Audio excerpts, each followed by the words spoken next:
Political editor Ajit Mandola हमारे साथ जुड़ चुके हैं। सर, स्वागत है आपका इंडिया न्यूज पर। और आपसे जानने की कोशिश होगी कि जिस तरीके से जोरदार हंगामा हम देख रहे हैं राज्यसभा में, इससे पहले भी हमने देखा किस तरीके से जो लगातार विपक्ष है वो इस बिल के खिलाफ है। देश भर में किसानों का प्रदर्शन हम देख रहे हैं। क्या लगता है आने वाले दिनों में क्या वाकई किसानों की मुश्किलें बढ़ सकती है या फिर वाकई किसानों के हित में ये बिल होगा?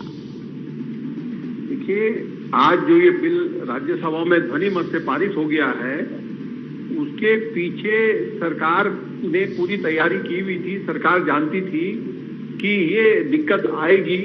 उन्होंने सारे विपक्ष से बात की थी और समझाने की कोशिश करी थी, लेकिन विपक्ष किसी रूप में नहीं माना। तो अब ये देखना होगा कि विपक्ष की रणनीति क्या रहती, क्योंकि विपक्ष फिलहाल अभी पहले मोर्चे में हार गया है।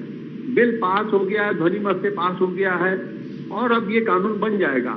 इसको 2-3 भ्रांतियां इसमें विपक्ष फैला रहा है। अब उसको सरकार दूर करने की कोशिश करेगी कि भाई किसानों के साथ न्यूनतम जो एमएसपी है वो तय हो जाए।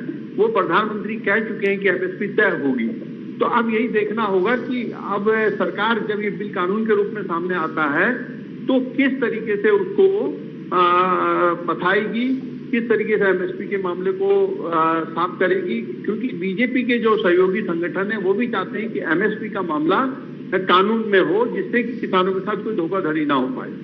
जी बिल्कुल अजीत जी, लेकिन जिस तरीके से हम ये भी देख पा रहे हैं कि इस बिल को लेकर ये कहा जा रहा है कि सरकार और किसानों के बीच में कम्युनिकेशन गैप था और यही वजह है कि किसान का जो आक्रोश है वो दिखाई दे रहा है। भारतीय किसान यूनियन भी ये सीधे तौर पर कह रहा है कि सरकार को पहले जमीनी स्तर पर ग्राउंड पर जाके ये पता करना चाहिए था, ये जानने की कोशिश करनी चाहिए थी कि क्या वाकई किसान ये चाहता है, क्या वाकई जो एमएसपी है जिसके बारे में कहा जा रहा है वो सीधे तौर पर खत्म हो जाएगी। किसानों का सीधे तौर पर ये कहना है, लेकिन सरकार ये कह रही है कि एमएसपी पर कोई फर्क नहीं पड़ेगा। तो ऐसे में क्या वाकई कम्युनिकेशन गैप किसान और सरकार के बीच, और यही वजह की विरोध जो है लगातार जताया जा रहा है?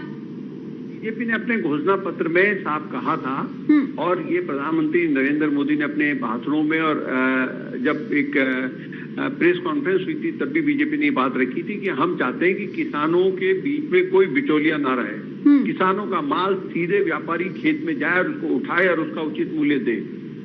वो इस कानून से सरकार ने साकार करने की कोशिश की है। अब ये किसान भी जानते हैं, कई सारी इसमें राजनीति अपने अपने तरीके से विपक्ष कर रहा है।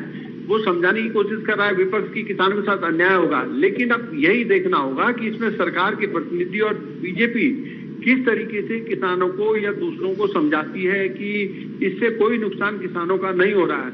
लेकिन अभी तक जो बात सामने आ रही है, जो रिपोर्ट आ रही है, किसानों का बड़ा धड़ा बिल को लेकर खुश है, बहुत ज्यादा उनको दिक्कत नहीं है।